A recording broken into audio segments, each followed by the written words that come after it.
estamos? ¿Bien? ¿Bendecidos? Ok, regálale una sonrisa entonces al que está a tu lado, aunque sea con los ojos, ¿sí?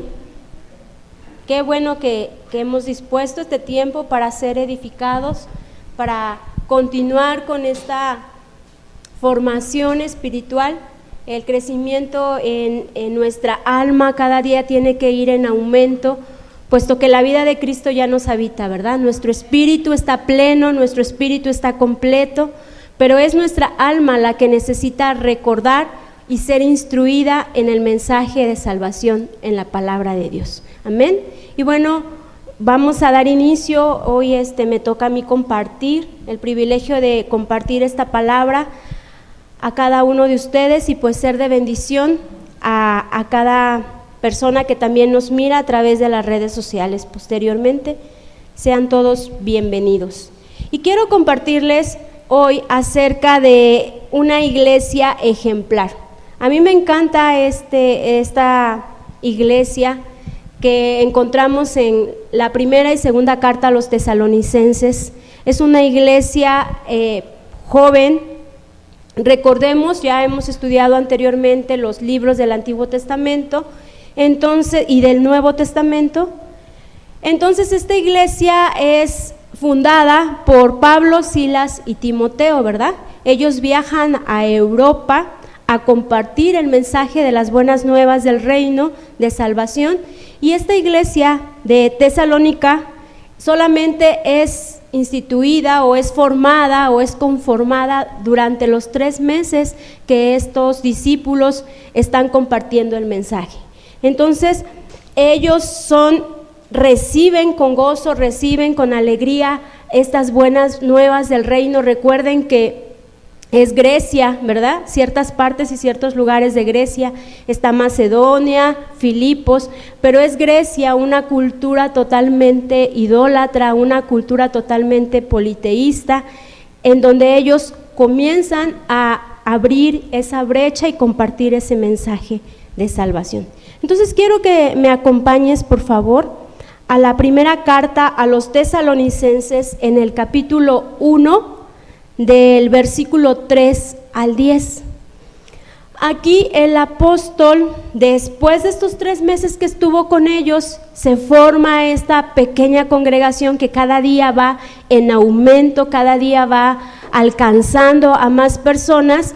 Él escribe esta primera carta, les recuerda. Entonces vamos a situarnos ahí. ¿Ya estamos ahí? En primera carta a los tesalonicenses, capítulo 1, del 3 al 10. Y la palabra del Señor dice así: lo recordamos constantemente delante de nuestro Dios y Padre a causa de la obra realizada por su fe, el trabajo motivado por su amor y la constancia sostenida por su esperanza en nuestro Señor Jesucristo.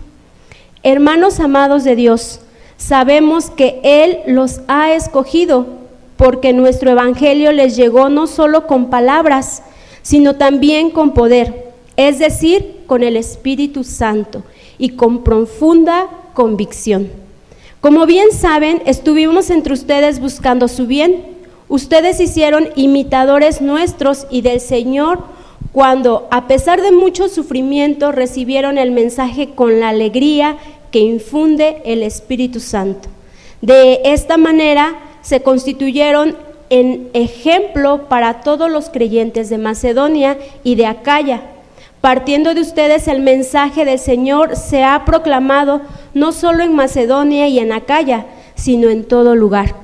A tal punto se ha divulgado su fe en Dios que ya no es necesario que nosotros digamos nada.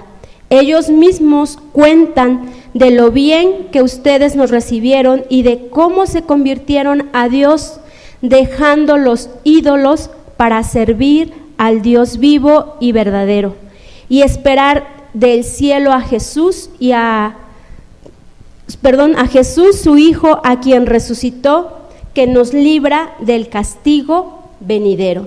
Entonces aquí esta iglesia es una iglesia, yo le me puse, es una iglesia ejemplar, es una iglesia donde nosotros podemos estar aprendiendo de ella, ¿verdad? Cada día sabemos que la Escritura, todo lo revelado a través de la palabra de Dios, nos enseña los principios, nos muestran los diseños del reino, donde nosotros podemos tomar ese conocimiento y ese ejemplo.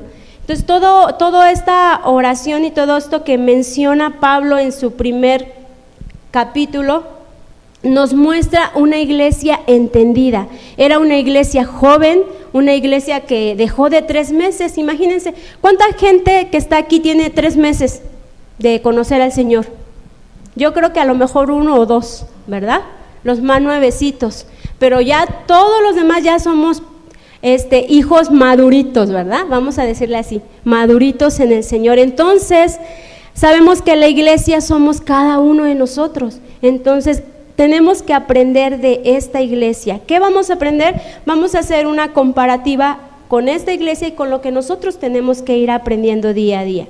Entonces, el apóstol realiza una oración por esta iglesia diciéndoles que son escogidos, ¿verdad? ¿Cuántos los que estamos aquí sabemos que somos escogidos? Amén. Hemos sido escogidos por Dios para cumplir el propósito eterno de Dios.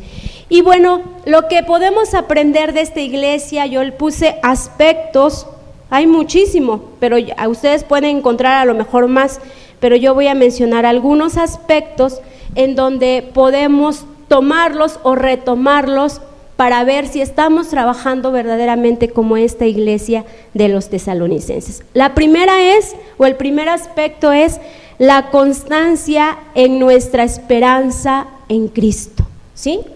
¿Cuántos de los que estamos aquí sabemos que hemos nacido de nuevo? Porque de ahí parte todo, amén. Nada más Lore y Joaquín, hemos nacido de nuevo, ¿no? Ya vi más. Hemos nacido de nuevo. ¿Y qué es esto del nuevo nacimiento? ¿Qué es esto? ¿Qué experimentamos cuando nacimos de nuevo? A ver, ¿quién me puede decir? ¿Qué experimentamos en este nuevo nacimiento? Antes de lo que yo les diga, o la definición de nuevo nacimiento. ¿Qué experimentó don Joaquín? Yo experimenté que podía hacer cosas mejores, más grandes de lo que yo creí que... Ok, él experimentó eso. ¿Quién más me puede compartir qué experimentó en este nuevo nacimiento? Confianza y paz. Confianza y paz. Muy bien. ¿Qué experimentamos en este nuevo nacimiento? A ver, Lore. Tranquilidad, amor. Amor y esperanza. En este nuevo nacimiento es efectuado, acuérdense, en el espíritu, pero nuestra alma es la que experimenta todo lo que ustedes me acaban de decir. Este nuevo nacimiento o conversión, como a veces se llama, es el hecho o es el acto mediante el cual el hombre que estaba separado de Dios regresa a esa unidad con Dios, ¿verdad? Y ahí puede expresar o puede experimentar esa confianza, puede experimentar ese amor, puede experimentar esa paz, porque el mundo o el sistema o en el que estábamos, que era tinieblas, que era un sistema sin Dios, no nos podía dar esa paz ni esa confianza, ni como dice Joaquín, él experimentó que puede hacer cosas mayores, pero no es él, sino la vida que se le depositó a él. Entonces dice, este nuevo nacimiento es el acto por el cual el hombre que estaba separado de Dios regresa a una sola relación íntima, a una unidad, a una comunión. Acuérdense que aprendimos del apóstol Basilio Patiño que somos uno con él, ¿verdad? A una comunión, a una unidad, a una semejanza de Dios. Acuérdense que en el Génesis, en el Antiguo Testamento, Adán y Eva fueron creados a imagen y semejanza de Dios, pero cuando ellos decidieron desobedecer o dejar a un lado el gobierno de Dios, perdieron esa imagen y semejanza. Entonces, cuando nosotros nacemos de nuevo, se reincorpora esta imagen y semejanza de Dios. Entonces, en las congregaciones hay mucha gente que solamente es simpatizante de Jesús. Lo importante aquí es que nosotros sepamos, creamos y vivamos que somos nuevas criaturas en Cristo, que hemos experimentado un nuevo nacimiento, porque si tú no entiendes, partimos de ahí, si tú no entiendes que eres una nueva criatura, que eres nuevamente imagen y semejanza de Dios, tú vas a querer hacer las cosas en tus fuerzas, y si tú no logras hacer las cosas en tus fuerzas, te vas a frustrar, te vas a enojar, le vas a reclamar a Dios, te vas a enfurecer, vas a vivir una vida de desorden y no vas a empezar al orden. Cantábamos ese ratito, tú eres el que ordena todo, pero este orden se experimenta de dentro hacia afuera. Entonces, si yo tengo que saberme que un hijo de Dios, una hija de Dios, que he experimentado un nuevo nacimiento, algunos libros o algunos otros teólogos lo llaman que hemos tenido una conversión real, que hemos sido regenerados, como tú le quieras llamar, es lo mismo. ¿Qué quiere decir? Que la vida de Dios ahora nos habita y somos uno con Él. Entonces, este nuevo nacimiento o esta regeneración o esta nueva vida que tenemos en Cristo nos va a llevar a dar un fruto, ¿sí? Nos va a llevar a poder ser hijos e hijas productivos, hijos e hijas que estamos dando un fruto. El evento del nuevo nacimiento es un suceso, pero nos lleva también a un proceso de perfeccionamiento, y ahí es donde cada día yo voy a poder experimentar ese fruto, un fruto que no va a ser de Luceli, que no va a ser de Carlos, es un fruto que es del Espíritu, que viene de Dios. Entonces, el nuevo nacimiento es el suceso por excelencia para recibir la salvación. Ya sabemos que hemos sido salvos, ¿verdad? Pero también es un proceso en el que yo tengo que entender y experimentar un reino, ¿sí? Donde yo tengo que entender y experimentar un reino, que ahora estoy en el reino de la luz, que ahora estoy en el reino de Jesucristo, que ahora estoy en el reino de Dios y que lo que viví ya quedó atrás y que ya no hay condenación para mi vida, pero sí tengo que entender que este reino tiene un marco legal que es el nuevo pacto y que este reino tiene protocolos y tiene diseños. ¿Diseños en dónde? Diseños en el matrimonio, diseños para la familia, diseños para mis relaciones interpersonales, diseños para las finanzas, diseños para productividad.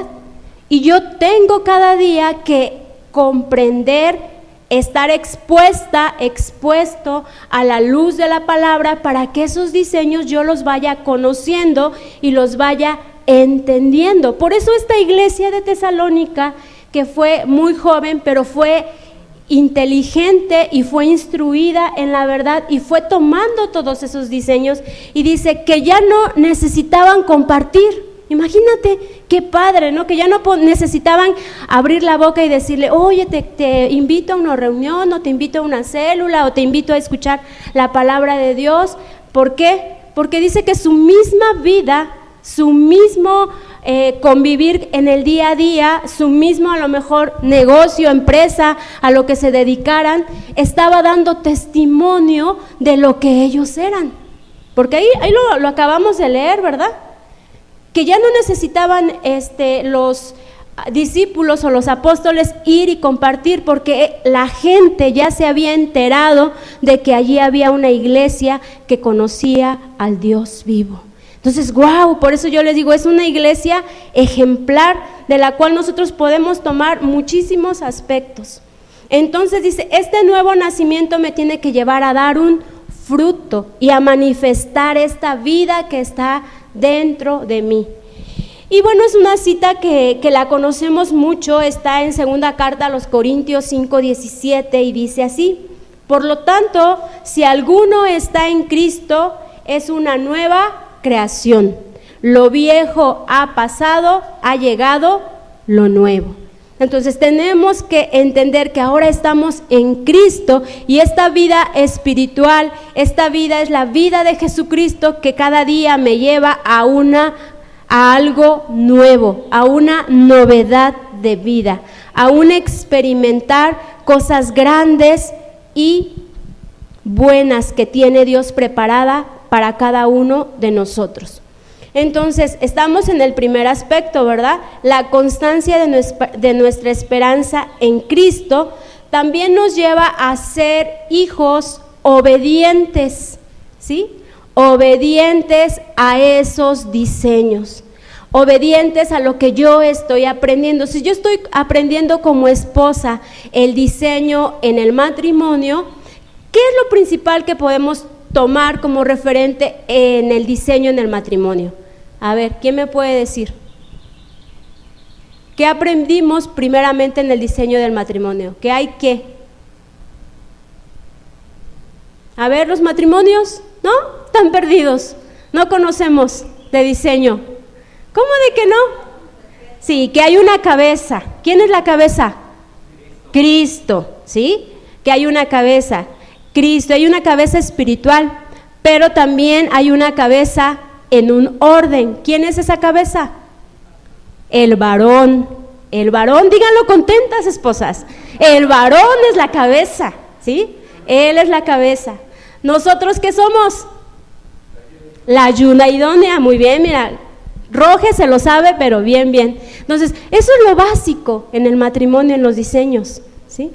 Sí, pero que somos también uno, ¿verdad? Somos uno, ¿quién? Porque dice la escritura que cordón de 3 dobleces no se puede romper.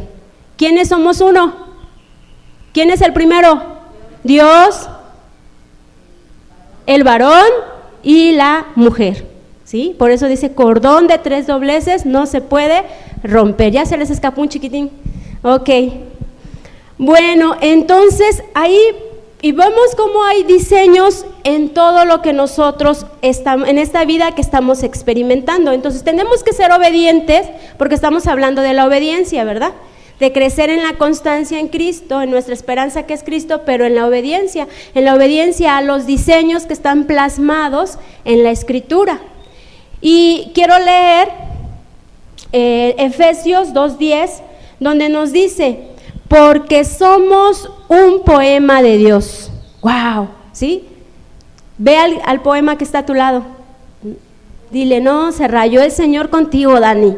Eres el poema de Dios. ¿Sí? Somos el poema de Dios, creados en Cristo Jesús para buenas obras, las cuales Dios dispuso de antemano a fin de que las pongamos en práctica. Entonces tenemos que ser obedientes, tenemos que practicar todo eso que hemos aprendido de los diseños de Dios, de la palabra de Dios. No se trata de que nada más te llenes la cabeza de información, sino de que pongamos en práctica y podamos estar haciendo esas buenas obras que Dios predestinó de antemano para cada uno de nosotros, ¿sí? Entonces estamos viendo el primer aspecto, que es la constancia en nuestra esperanza en Cristo. También nos habla de el testimonio de servicio a Dios, ¿sí? Y vamos a ver primera carta a los Corintios en el capítulo 3 del 9 al 11. Y aquí el apóstol Pablo está definiendo exactamente lo que nosotros somos. Dice: en efecto, nosotros somos ¿qué? Colaboradores al servicio de Dios. Y ustedes son el campo de cultivo de Dios, son el edificio de Dios, según la gracia que Dios me ha dado. Yo, como maestro constructor, eché los cimientos, hablando del ministerio de Pablo, ¿verdad? Y otro construye sobre ellos, pero cada uno tenga cuidado de cómo construye, porque nadie puede poner un fundamento diferente del que ya está puesto. ¿Quién es? Jesucristo. Entonces, aquí nos está diciendo que nosotros somos colaboradores de Dios, ¿sí? Todos como hijos de Dios somos colaboradores de Él para la extensión de su reino. En el ministerio hay apóstoles, profetas, evangelistas, pastores y maestros. Todos ellos son indispensables o son buenos para la edificación, pero el fundamento, ¿quién es? Cristo. Pero nosotros como hijos de Dios podemos estar siendo esos maestros, esos colaboradores. De hecho lo somos, principalmente los padres de familia, porque somos los primeros que educamos a ¿quiénes? A nuestros hijos. Si eres abuelito, abuelita, pues a tus nietos también. Si no educaste bien a tus hijos, hay oportunidad. ¿Ya ven cómo tenemos un Dios de gracia? Hay oportunidad, puedes reeducar a tus pequeñitos, a tus nietos. ¿No es cierto? A tus hijos también los tienes que educar. Todavía, aunque estén barbones y bigotones, todavía puedes instruirles en el mensaje de gracia.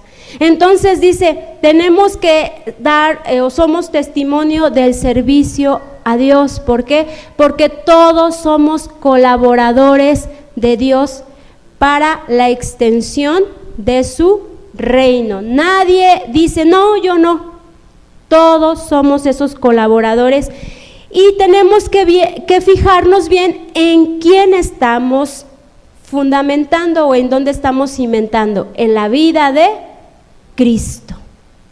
Todo nuestro mensaje, toda nuestra enseñanza está fundada en Jesucristo, en lo que Él nos dejó como ejemplo. Entonces, el segundo aspecto que nos muestra esta iglesia es el trabajo de su fe. Era una iglesia que estaba manifestando una fe fuerte, una fe activa, no una fe pasiva. No nada más decir yo creo de palabras, no, ellos lo decían y lo modelaban y lo actuaban. Lo vamos a ver más adelante. Entonces, el trabajo de nuestra fe. A ver, Iglesia Nuevo Pacto de Jonacatepec, Morelos, ¿cómo podemos trabajar en nuestra fe? ¿Qué tenemos que hacer para trabajar en nuestra fe? ¿Qué nos instruye la Escritura? A ver, recordemos. La fe, ¿por qué viene? Por el oír y entender la palabra de Dios. Entonces, yo puedo trabajar en mi fe cuando estoy exponiéndome a la palabra de verdad, cuando me expongo a las enseñanzas, cuando escudriño la Escritura allá en mi casa, cuando leo, cuando estoy haciendo mi devocional, cuando estoy orando, cuando estoy meditando. Entonces dice, el trabajo de nuestra fe lo podemos llevar a cabo cuando experimentamos el proceso de la renovación de nuestro entendimiento, ¿cierto?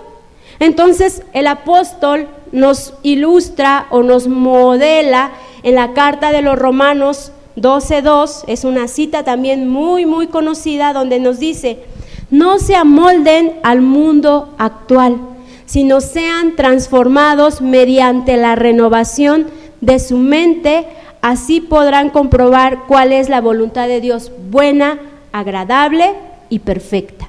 Entonces yo trabajo en mi fe cuando estoy renovando mi entendimiento en las verdades eternas. Ojo ahí, no trabajo en mi fe cuando estoy viendo las telenovelas, No trabajo en mi fe cuando me estoy chutando toda la serie de no sé quién, porque para eso sí estamos bien puestos, ¿verdad? Para la televisión o algún programa, pero para estar escudriñando la Escritura a veces, ay, pastor, es que me aburro, es que me duermo, es que no le entiendo nada al pastor, ¿no? Tenemos que trabajar en la renovación de nuestro entendimiento.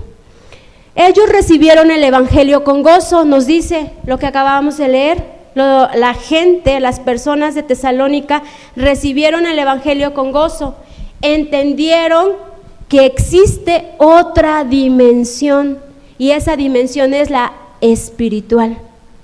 Ellos entendieron que existe otra dimensión, la dimensión espiritual o celestial, que va más allá de lo que perciben nuestros sentidos físicos o naturales. Esta dimensión me puede llevar al cumplimiento del propósito eterno. Y lo que decía Joaquín, me estoy dando cuenta que soy capaz de ver oportunidades donde la gente ve fracaso, de ver a través del crecer en esta fe, de ver cosas que pueden traer éxito, de ver que en realidad mi familia puede estar unida. Yo soy ese eje medular para que mi familia esté unida, para que mi familia conozca de esta realidad que yo estoy conociendo. Entonces, es otra cosa, es otra dimensión, si tú ves con los ojos espirituales. Pero si tú te limitas solamente a ver con los ojos naturales, pues te vas a ver a lo mejor deprimido, frustrado, con problemas, con angustia. Pero así no es como Dios nos ve. Él nos ve como victoriosos, sentados en lugares celestiales juntamente con Cristo Jesús, porque Él nos ha dado todo poder, todo dominio, toda autoridad, todas las habilidades, nos ha hecho competentes. ¿Todo esto dónde yo lo encuentro? Bueno, en la Escritura. Cuando yo estoy expuesta o expuesto y mi mente ha sido renovada en esta verdad presente. Pero si hay un desconocimiento, vamos a seguir en tinieblas, vamos a seguir en obscuridad. Así es que yo te invito a que recibas con gozo esta palabra como los tesalonicenses y que entiendas que la dimensión espiritual, la dimensión celestial va más allá de lo que tu mente natural pueda percibir. Amén. Entonces dice, aprender a ver lo que Dios ve es una clave poderosa para crecer en nuestra fe. Aprender a ver lo que Dios ve es una clave poderosa para crecer en nuestra fe. ¿Qué implica esto? Reemplazar tus pensamientos, reemplazar tus creencias, reemplazar tus costumbres, reemplazar toda aquella información incorrecta por la nueva que viene de una dimensión espiritual, por el renovar mi entendimiento. Eso es muy importante y así yo voy a poder trabajar en mi fe. Este evangelio, estas buenas noticias, esta verdad presente que nosotros compartimos, nos da el anuncio del propósito eterno, nos da el anuncio de lo que Dios quiere que cada uno de sus hijos hagamos. Yo sé que esto también lo hemos mencionado mucho, pero lo tenemos que tener presente. El propósito eterno es la voluntad amorosa del Padre de hacerse conocer. ¿Y cómo lo hizo?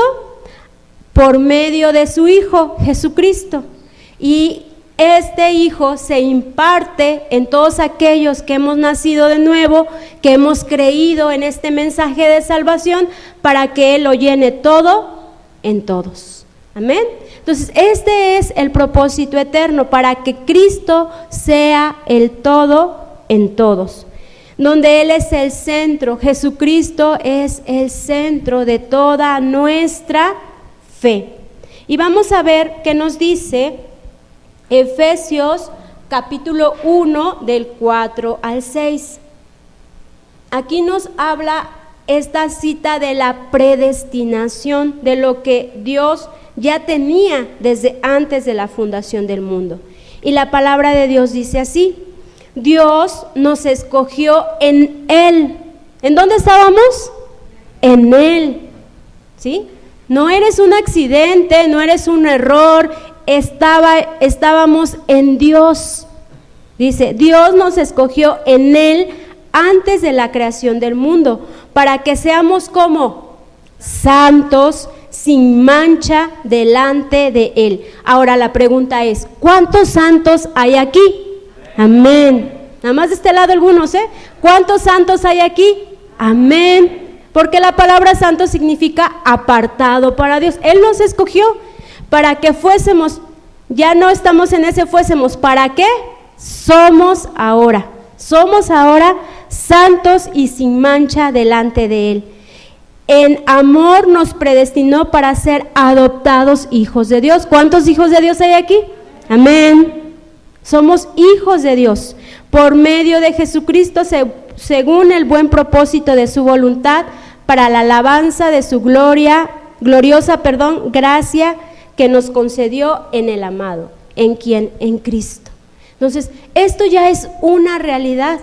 Esto es algo que yo tengo que vivir, tengo que experimentar. Ese es el evangelio de la gracia que yo tengo que abrazar y vivir. El evangelio está representado entonces en dos aspectos: el mensaje y los diseños de Dios para la humanidad, que es el mensaje que nosotros compartimos, los cuales los encontramos en su palabra, pero también el modelaje de la vida de Jesucristo. Ambos aspectos o ambos los tenemos que dar a conocer nosotros. El mensaje y los diseños, ¿quién los tiene que vivir y experimentar? Yo, como hijo, como hija, ¿sí? El modelaje también. Entonces, este evangelio no es para como una filosofía o no es como algo místico, ¿no? Es para que yo lo viva en mi día a día. Es vivir y experimentar su palabra actuando a través de mí. Es vivir y experimentar su palabra a través de mí, cada día, en donde quiera que yo estoy. Y el otro aspecto que quiero compartirles de esta iglesia que yo tomé es el trabajo de su amor. El trabajo de su amor. Y vamos a ver lo que ellos hicieron. Dice, ellos respondieron al amor que el Padre mostró al enviar a su Hijo, ¿sí? Es un amor que responde a aquel que nos amó primero. Amén. Entonces nosotros tenemos que ser esos hijos entendidos y manifestar y responder hacia nuestro Padre Celestial todo ese amor que podemos experimentar. Tú me puedes decir, ¿cómo puedo saber que Dios me ama? A ver, iglesia, ¿cómo podemos saber que Dios en verdad nos ama? Hay muchas maneras de saberlo, pero ¿cómo podemos saberlo? ¿No? ¿Nadie? A ver, ¿cómo? ¿Cómo sabemos que Él nos ama verdaderamente?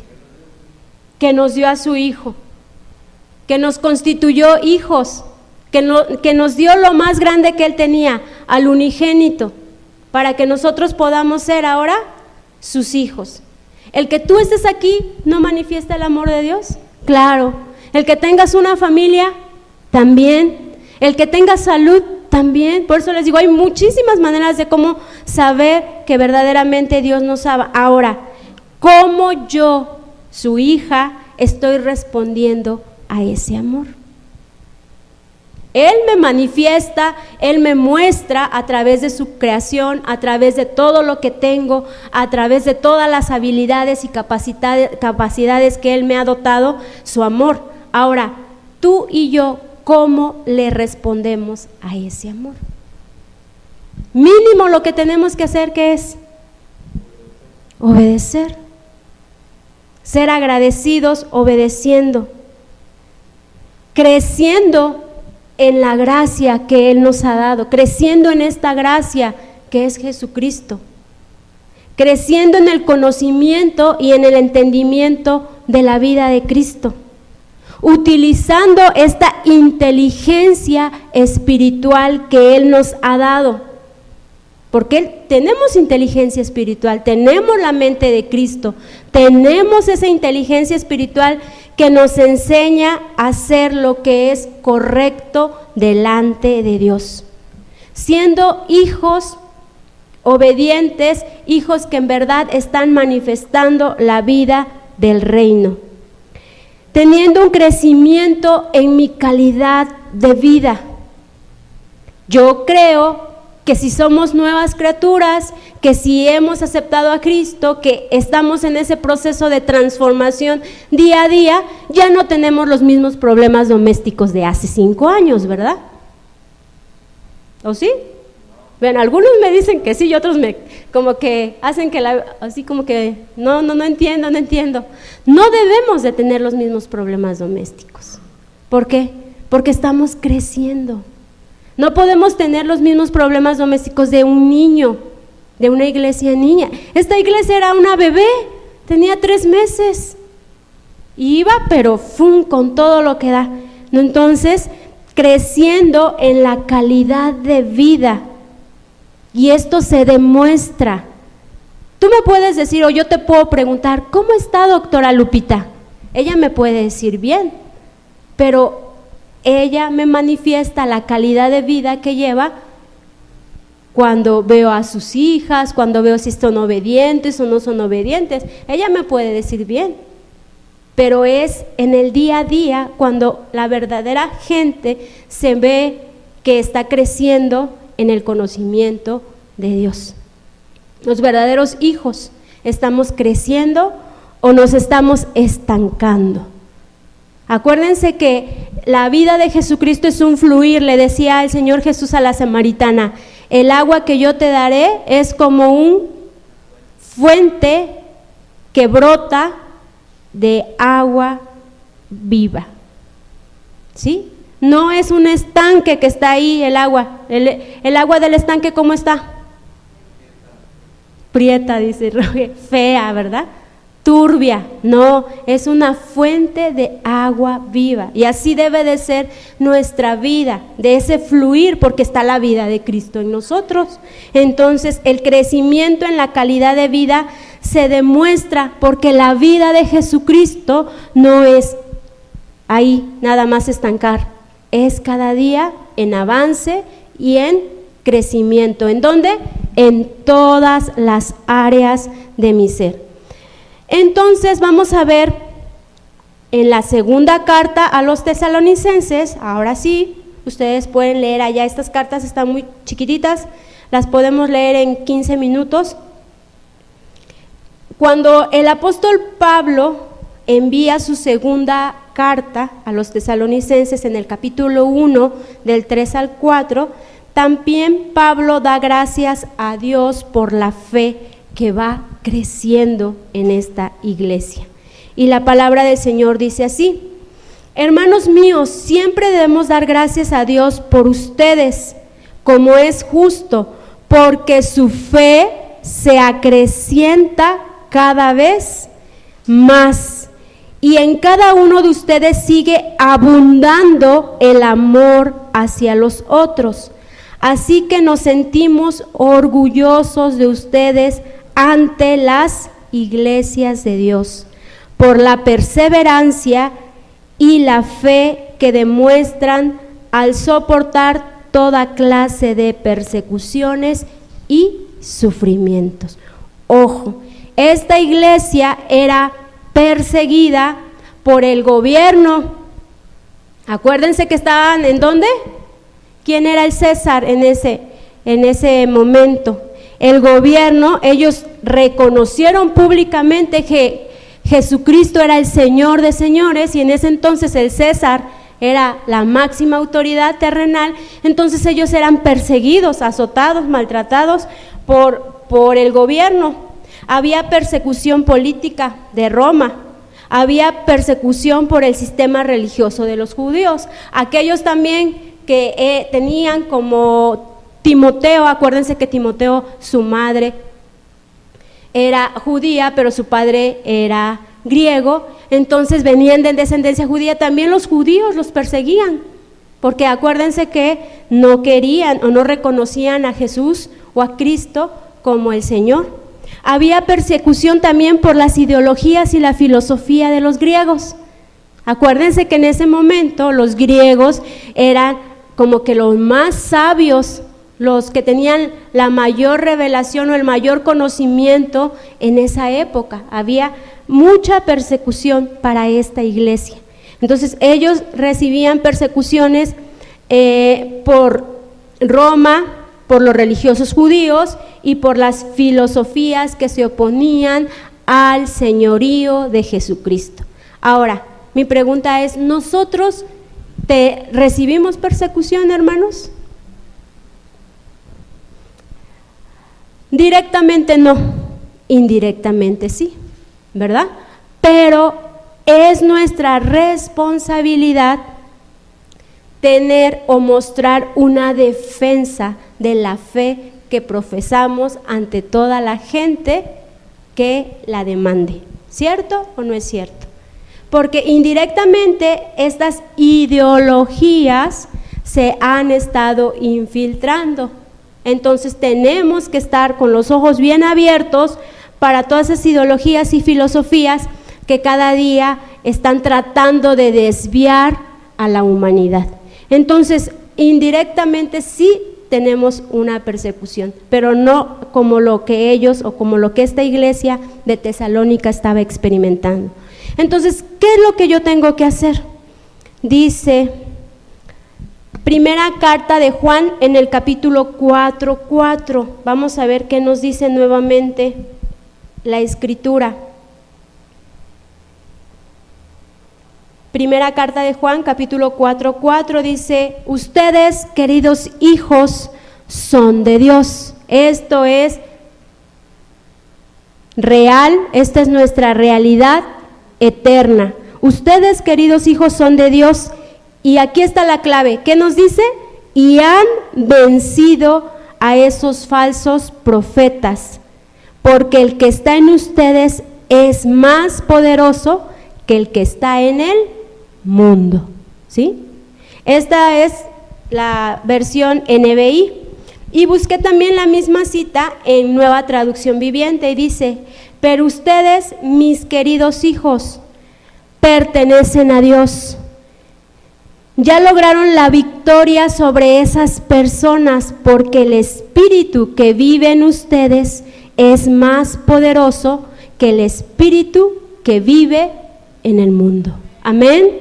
Entonces, esta es la palabra que nosotros tenemos que declarar, confesar, vivir y estar modelando a nuestros hijos, a toda la gente que está a nuestro alrededor, para atacar o contrarrestar todas esas ideologías que van en contra de la bendita palabra de Dios. Nosotros ahora ya somos hijos de Dios, somos esos hijos que tienen todo lo necesario para salir victoriosos y para que puedas experimentar la vida y la vida en abundancia en Cristo Jesús. Nuestra responsabilidad entonces, iglesia, es manifestar el reino desde nuestras realidades de vida, a través de nuestras habilidades, a través de nuestras capacidades, a través de nuestras asignaciones, a través de nuestras familias, en donde quiera que nosotros estemos. Levantar una oración por nuestros hijos para que el entendimiento que tú has adquirido lo puedas modelar y lo puedas transmitir con sabiduría, con diligencia, con constancia a nuestras futuras generaciones. Amén.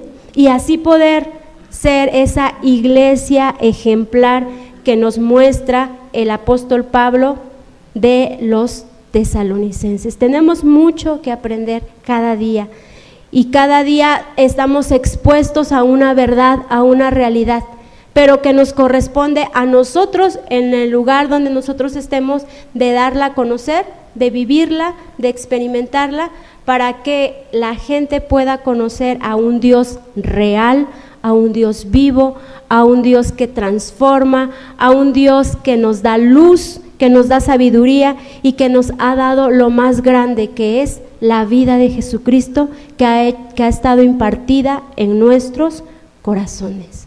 Amén. Entonces, quiero que me acompañes a orar, dando gracias a Dios por este tiempo, dando gracias a Dios porque Él siempre nos da un mensaje oportuno, Él siempre nos muestra, nos ilumina, nos revela lo que nos corresponde hacer, que es crecer en todos estos aspectos que se han mencionado. Padre, bendito eres, Señor. Yo te doy gracias por tu iglesia. Gracias, Señor, porque cada día la vida de Jesucristo se está conformando en esta iglesia local. Oramos, Señor, por toda tu iglesia representada en todo este planeta, Señor, donde quiera que un hijo renacido, entendido, está conociendo estas verdades eternas, Señor, pueda ser activado en su espíritu, pueda reconocer que hay una dimensión espiritual en la cual tú nos has colocado, en donde somos más que vencedores, en donde podemos ser esos ministros y colaboradores para la extensión de tu reino. Gracias te doy por tu iglesia, Señor. Gracias porque el entendimiento, la revelación de todo esto es a través de la vida de tu Espíritu Santo, que día a día va en aumento en tus hijos, porque cada día se están cayendo velos, Señor, y tú eres el que nos muestra tu luz, una luz que nos lleva a un lugar cada día más alto, al reconocer que estamos sentados en lugares celestiales juntamente con Jesucristo. Gracias por este precioso evangelio en donde tú nos muestras el mensaje y los diseños que tienes para nosotros. Queremos ser una iglesia obediente día a día en ese crecer, Señor, y entender tu voluntad, una voluntad que es buena, agradable y perfecta para tus hijos, Señor. Gracias te damos en Cristo Jesús. Bendito eres, Señor. Amén, amén. Son bendecidos. Amén. Que tengan una excelente tarde. Y bueno, nos despedimos de las redes sociales. Gracias por estar ahí y de antemano por compartir este mensaje a todas aquellas personas que son tus contactos, que son tus amigos. Puedes extender esta palabra para que ellos sean bendecidos también. Amén.